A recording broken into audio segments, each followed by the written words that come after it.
Hi, welcome to GoCo Pro. Today we're going to show you a two-colour job using the QS200.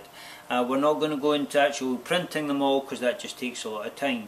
But we're going to show you roughly how we set up the artwork, and then we're going to show you how we lay it down and we put our two colours together. Just to show, we're going to do on a running top on a polyester running top, so that very typical of the type of work that you would do, and just show you how easy it is with a GoCo Pro QS200. I'm going to move the camera around and then focus more in on the computer in a second. There we go. Cheers.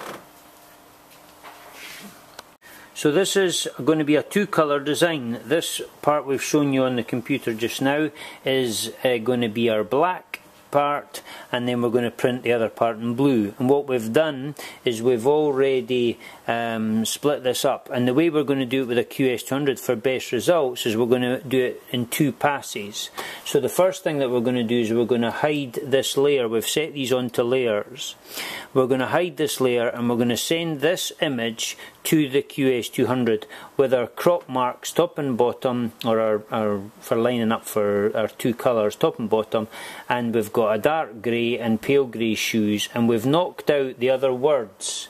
I'll just drop this in. So we've actually taken out the other words. We've got our blue layer on a different layer, but we've actually knocked out, you can just see there's the race in here, and there's the other words going through this grey area at the bottom.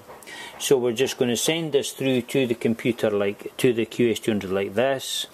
Then the next thing we're going to do is we're going to take off the grey, and we're going to send through the just these people onto the exact same screen. And the reason that we'll do this is we get a far better half-tone image if we separate our blacks from our greys. So that was going to be our first run, is going to be this one. We'll send that to the screen. The second one we're going to do is this one, and that will be our black screen made.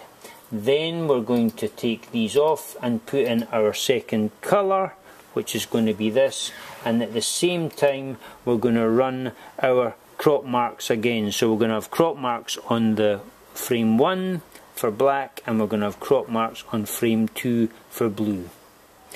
We're not going to print that today. We've already got our frame set up, but we've done that earlier on just to save time and energy. So we'll now just move right over, and we'll show you the two frames that we've already laid out.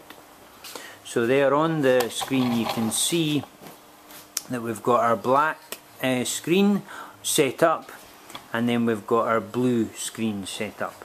And what we're going to get Graham to do is to just print off the black one onto one of our felt pads, and then we'll explain the process of setting up your two-colour job, which is just the same as any traditional screen. The difference is we've digitally made up our designs. So the good thing about the QS200 is the bigger room you get in your frames, and there we can see here, I'll just move this a little bit, we can see the image, and we've got the nice half tone, and we've got our solid black, and then we've got our slightly darker grey area. We've got our crop marks top and bottom.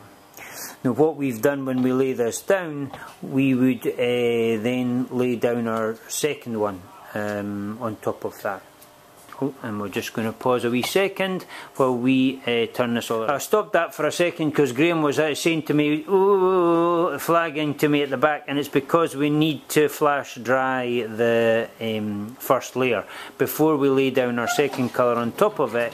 You want to have the flash dryer put down so that you can not put the black ink onto the back of your other screen.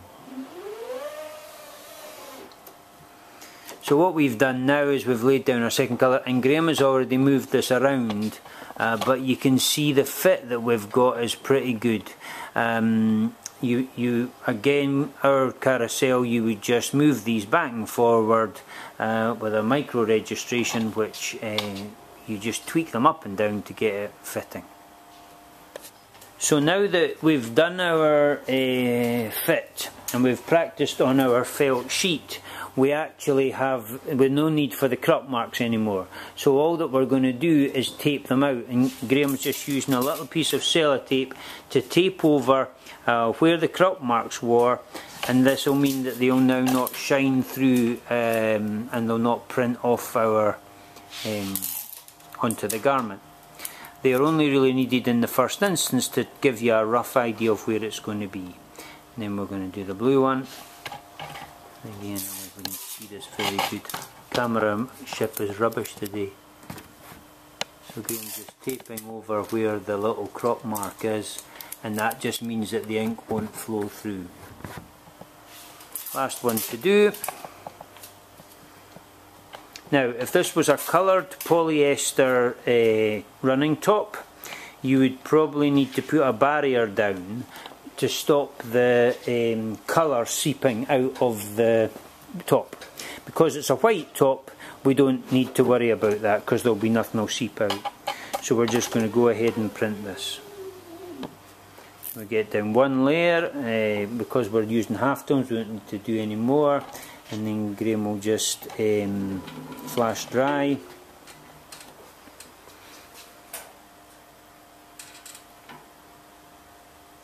We're not curing it, we're just making sure that it's dry to touch. Won't back onto our screen. Then we swing round and we're all set up, ready to go. And we put down our second layer, which is full on, no half tone in this layer. So it's all works a treat. And there we have our t-shirt, which Graham's going to pull off for us and show so beautifully. This has got a grey pinstripe reflective strip in this running top, so again we can see that will reflect and it matches in with the grey bits that we printed. Good one, thanks very much.